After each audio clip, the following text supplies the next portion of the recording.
The Kansas City Royals are nearing the MLB trade deadline. What all do they have to offer to contenders, and how can this deadline help them shape their rebuild? Plus, a successful weekend after the All Star break, can that momentum roll into another strong second half? All this and more coming up on the Locked On Royals podcast, on the Locked On Podcast Network, your teams every day. You are Locked On Royals, your daily Kansas City Royals podcast. Part of the Locked On Podcast Network, your team every day.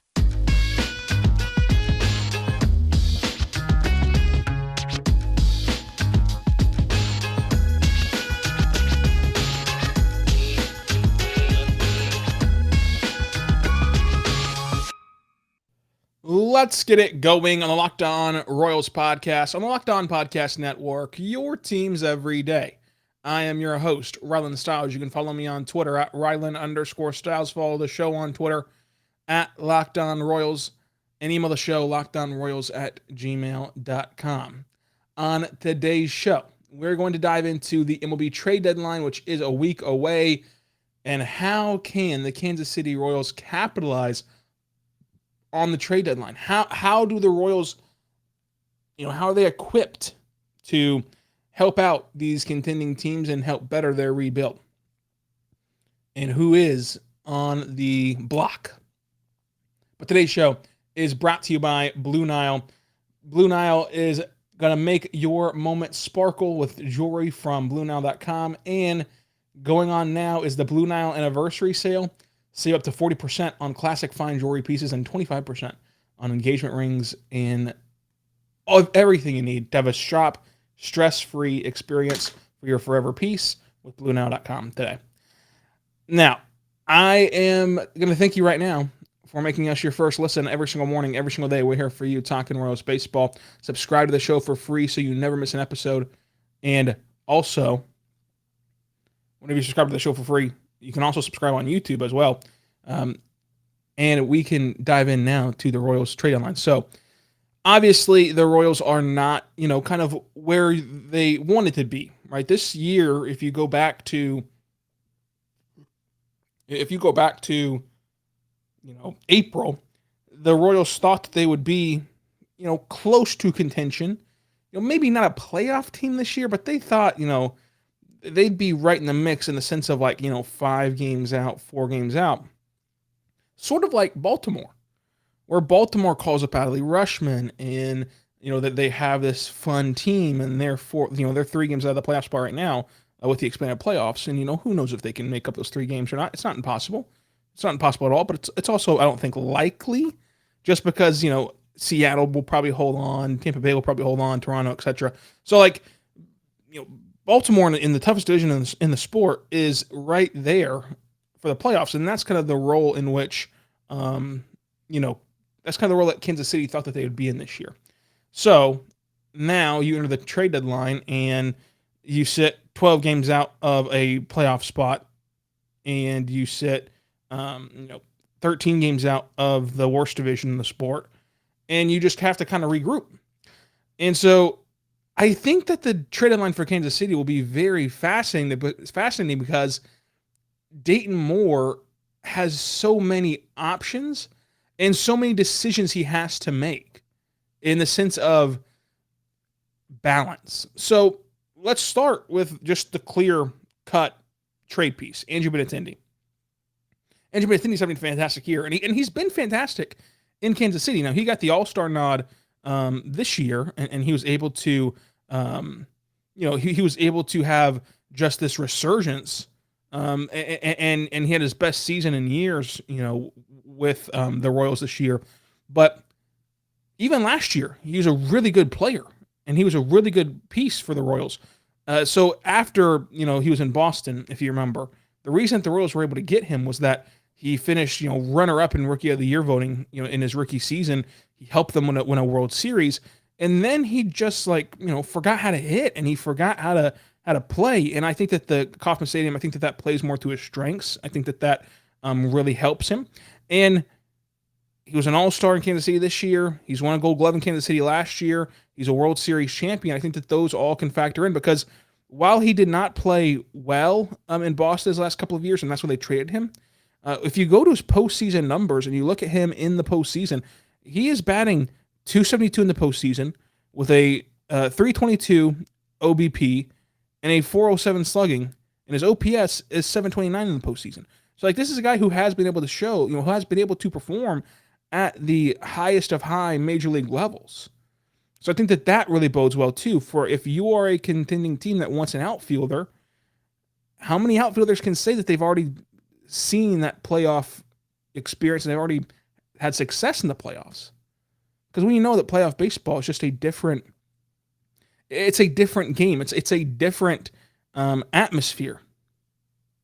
So I think that Benintendi is as good as gone in Kansas City. And that's just simply because, free agent coming up, and you want to sell high on him because I'm not sure if you can get Benintendi to re-sign. Like, if I had to bet right now, could the Royals re-sign Benintendi? I would say no, not necessarily because, of a lack of wanting to spend money or a lack of money.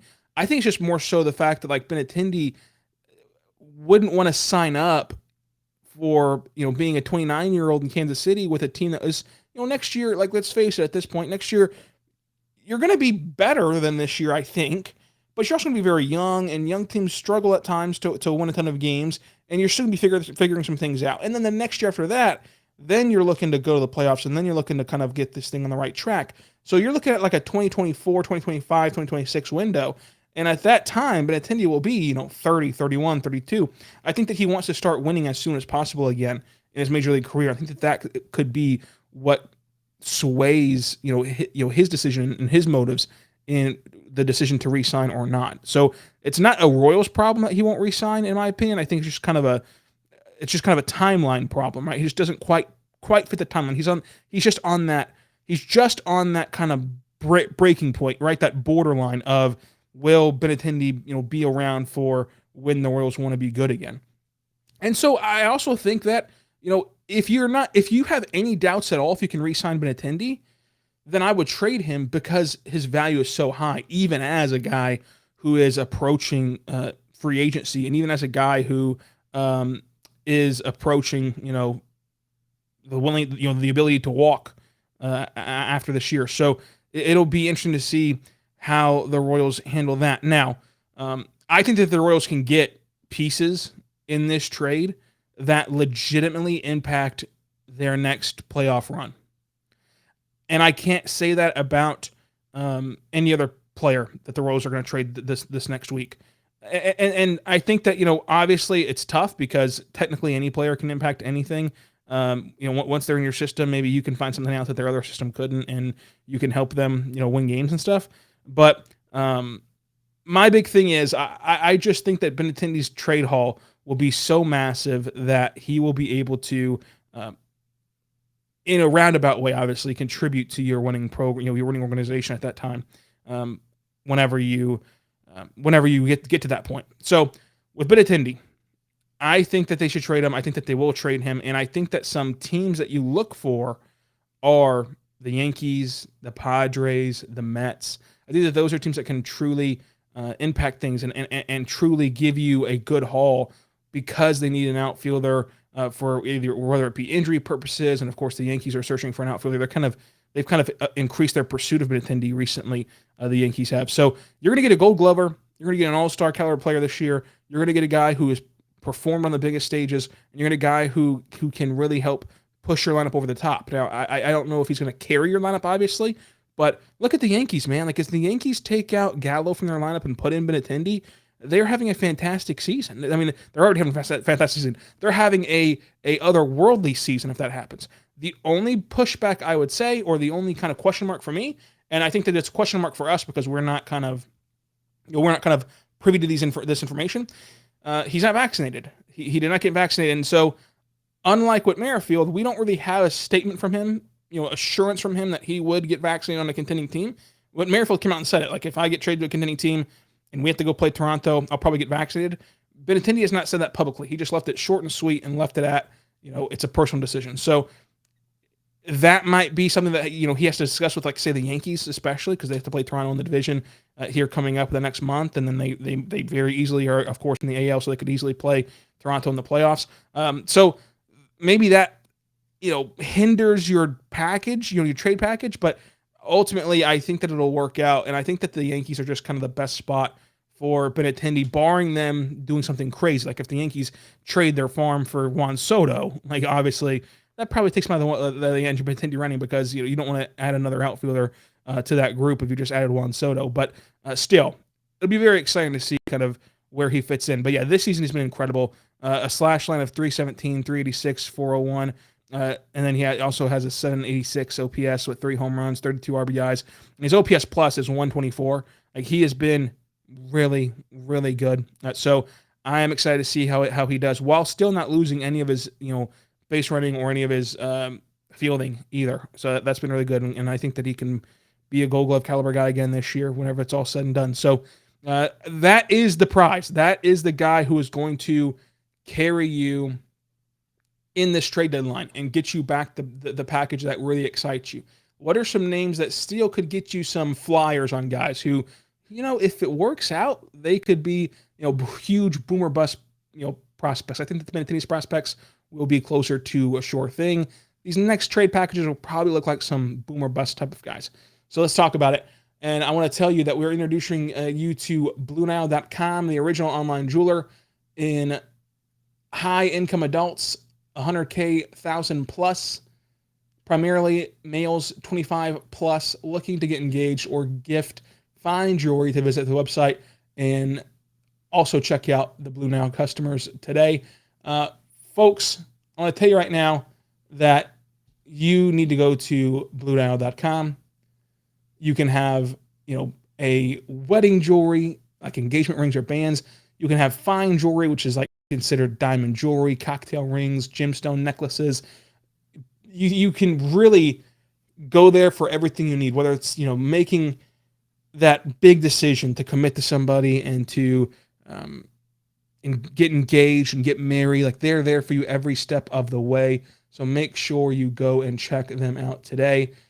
I want to tell you that Blue Nile has this simple online tools that let you choose the diamond shape, the size, the clarity, as well as setting the style and the just kind of look of your ring very easily.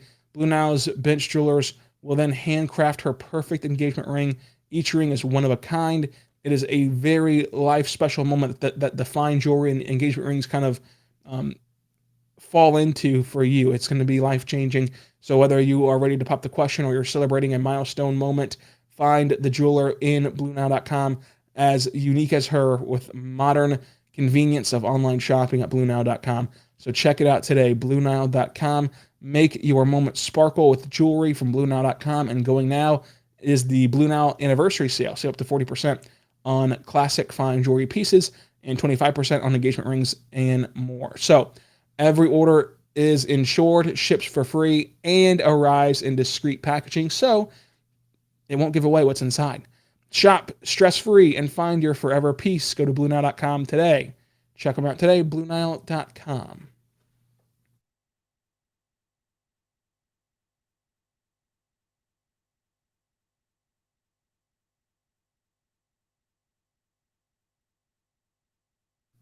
We are back on Locked On Royals podcast, on the Locked On Podcast Network, your teams every day.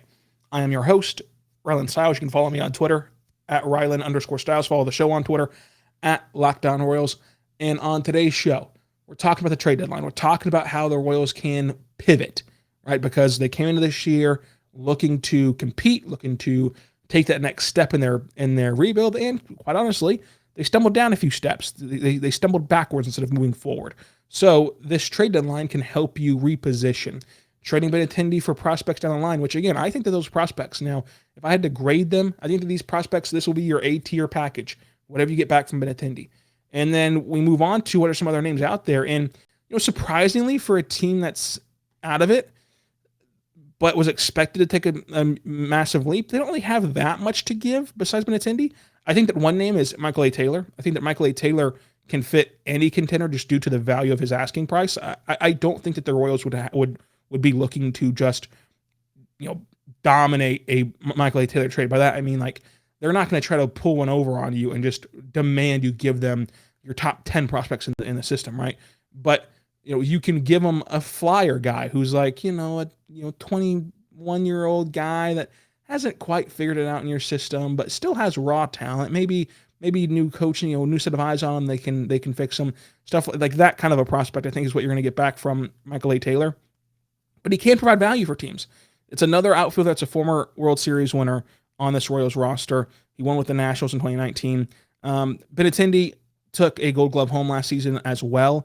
And I think that he's had his two best offensive seasons in Kansas City. I know that the stats say differently. Like, I think that they're technically his third and fourth best offensive seasons. But I think that just looking at him and how he's competing at the plate and also doing it every single day, for the Royals factors in as well. But the thing is, he is having far and away his best MLB season this year. Like, this season is his very, very, very best season. He has a career high 106 OPS plus, and has career highs in almost every category hitting the ball. Plus, he's still playing elite defense. Like, his defense is elite. While I think that Benintendi, of course, is a Gold Glove caliber guy, and he did win a Gold Glove last year, Michael A. Taylor can win you games with his defense. I think that Andrew Benintendi can win you games by not messing things up in the outfield, and that's what helps him win a Gold Glove, because he doesn't make mistakes and he can make those diving plays. Michael A. Taylor can win you games by making the diving plays, by his range and covering just oceans and oceans of outfield out there, especially at the K, climbing the wall and robbing home runs. And he has a very, very great arm that can gun runners down. And that's clearly going to be able to shape to shape a series at times. If you throw a runner out in the World Series, at the plate, those games are typically decided by 1 or 2 runs. That just won you a game and therefore just shifted the entire series in your favor, because one game can shift the series, obviously, of how things are perceived. So, I think that Michael A. Taylor provides a ton of value, especially if you think that this career high hitting the ball can continue for the rest of the year at least. Now, he's also under contract for 2023, where he's owed $4.5 million, and then becomes an unrestricted free agent in 2024. So you're trading for Michael A. Taylor, who's cheap and has more control and is having the best 2 years of his life at the plate, in my opinion, and can win you games with his defense. One of the few players that is so good defensively that it can truly impact the outcome. And he's available. And he's available for not that much. You're not going to have to give away your prized possessions to get Michael A. Taylor, but you're going to have to give away, something out there. You have to give something back to Kansas City in this case. So I think that Michael A. Taylor is another one where, again, if Benintendi gets you back the A+++ prospects, Michael A. Taylor gets you back a C+ prospect, where he still has talent, but let's see if our guys can get him back on the straight and narrow. I think that one of the last names to watch for at this trade deadline is Whit Merrifield. And the problem is Whit Merrifield's having his worst season by far. This is by far his worst season in every statistical category. He has a negative 0.4 WAR, which is a career low. He has a career low batting average, a career low on base percentage, a career low slugging percentage, a career low OPS, a career low OPS plus, a career low WAR, and even a dreadful career worst negative 0.6 defensive WAR. He's playing very, very bad. He's 33 years old, and he still is owed $6.7 million next year, and he has an $18 million mutual option for 2024. He's playing very bad. And so if you're Kansas City, how do you balance that, right? Do you trade him right now and just, goodness, get whatever you can get for him and just move on from the Whit Merrifield experience? Or do you swallow a very tough pill, have him play out this season, see if he can, kind of turn around some of these numbers, and then go into next year with the idea in mind of, let's play a half a season with Whit Merrifield and get him traded for more value? I think that this decision gets a lot harder too by his COVID stance, and I don't care if a player wants to get vaccinated or not. What I'm saying is the way he went about it, right? The PR point of view from where he went about it, to where he made he didn't mince words about it, where he didn't value the Royals enough to get vaccinated, but he would value a continuing team to get vaccinated, and that of course sparks some animosity between the team, fan base, and him. Do you want to just get rid of that culture? Look, That's a guy who didn't buy into your program. That's a guy who didn't buy into your organization and is telling young guys, hey, you guys aren't worth me getting vaccinated to go to Toronto for one series, but if I had to get vaccinated and go to Toronto for one series in October with a better team, I would. So like, it's obviously not some huge like personal belief if it can crumble that quickly. So for Whit Merrifield, it's a tough game to play if you're Dayton Moore. Do you just give him away for basically nothing because that's what he's worth right now? It's nothing, or do you take the weird kind of animosity, kind of the weird like drama that's around him right now, live with it, ride it out, and see if he can right this ship next year and can provide some value next year at $6.7 million for a team at the deadline. So I think that it will be interesting to see which way they go about that. Let's wrap the show up today after this, talking about what the Royals will keep after the deadline, who I think is for sure safe after the deadline besides the obvious. Let's talk about that coming up. But first, I want to say right now, my good friends over at BetOnline. BetOnline is a fantastic place to go to. BetOnline.net is the fastest and best way to bet on all your sporting needs. Find your favorite sporting events and your number one source for odds and lines and games. Find reviews on news on every league, including MLB Baseball, NFL, NBA, NHL, combat sports, esports, and even golf. BetOnline continues to be the top online resource for all your sports wagering information. From live betting, scores, and podcasts, they have you covered. Head on over right now to BetOnline and check them out today, or even use your mobile device. BetOnline is where the game starts. Folks, it's this easy. You type in BetOnline in your URL search bar. It pulls up right now. Go to Sportsbook, and boom, I am looking at the lines for tomorrow in Major League Baseball. And the Royals line isn't on here because I haven't declared a starting pitcher, but you can bet on literally any game you want to. So Baltimore is a 1.5 run underdog at home because they're facing off with the Rays ace, Shane McClanahan. So you can go check that out. The Subway Series starts tomorrow. That'll be a fun one to watch as well. So check it out today by going to BetOnline right now. You can also bet on future bets. So like for baseball, for example, I think that these are very fun to look for. So MLB player futures. Who's going to win the Cy Young? The favorite right now is Shane McClanahan, but Shohei Ohtani is at plus 750.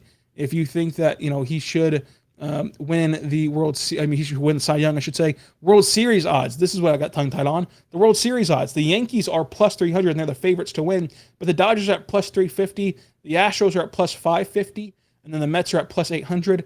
The Royals, of course, are down here at plus $1 million. So if you want them, they're the Pirates, the Tigers, and the Rockies.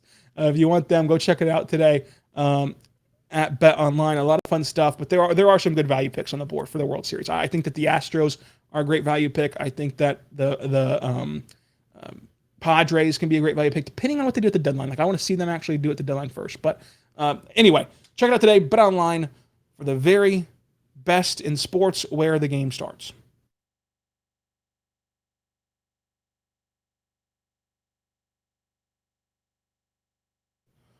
We are back on the Locked On Royals podcast, on the Locked On Podcast Network, your teams every day. I am your host, Rylan Stiles. You can follow me on Twitter at Rylan_Stiles. You can follow the show on Twitter at Locked On Royals. And you can email the show, lockedonroyals@gmail.com. We're talking about the trade deadline, and I think that the Royals trade packages and trade options are very simple. Surprisingly enough, for a team that's, out of it, I think that it's only Benintendi, Michael A. Taylor, and Whit Merrifield on the block.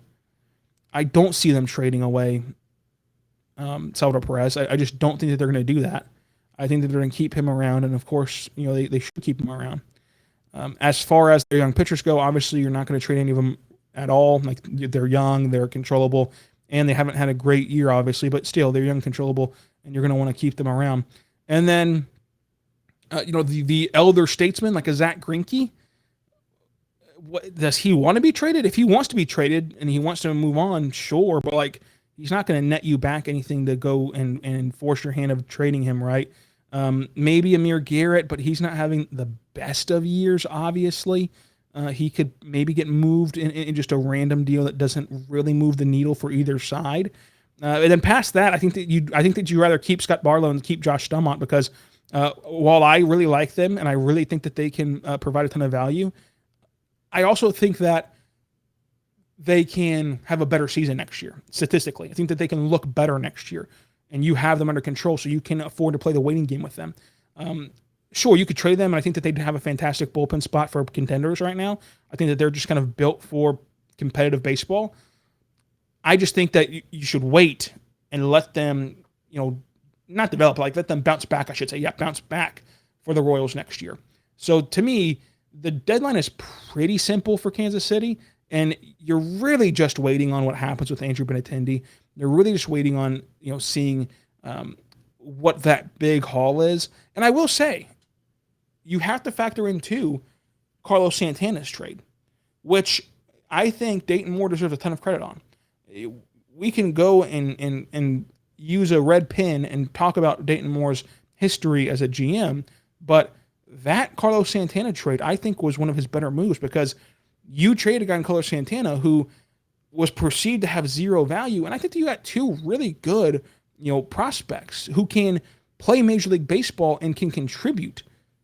I never would have thought that at the beginning of the year that you can do that for Santana, get two guys who can contribute at a Major League level and help you win baseball games. I thought you'd get two, 4A guys if you traded Carlos Santana. It's like he's already got a really good deal under his belt. Let's see how he continues to build this throughout the next couple of days as we lead up to the trade deadline. So check it out. Also, check out Locked On MLB for the national perspective on Major League Baseball for your second listen. So thank you so much for making us your first listen. For your second listen, check out MLB expert Paul Francis Sullivan. He brings humor, passion, and a unique perspective to every team with the biggest stories from around the league. Follow the number one daily league-wide podcast, Locked On MLB, on the Audience app and YouTube and wherever else you get your podcast from. So the Audacity app, YouTube, and anywhere else you get your podcast from, same as we are. So now go check them out. Now on tomorrow's show, we'll talk about kind of what a trade package could look like for Andrew Benintendi. We'll recap some games that's happened for Kansas City and so much more. Plus, we're going to continue to revisit that Benintendi trade, the original one that got him here. How does that look now in retrospect, and kind of what are we looking at with the MLB Trade Deadline approaching? And that it's going to be go time. Like starting tomorrow and starting this week, like we're going to hear so many rumors about Benintendi and about the rest of the Royals. So I'll keep you up to date on all of those as well. So until tomorrow, be good and be good to one another.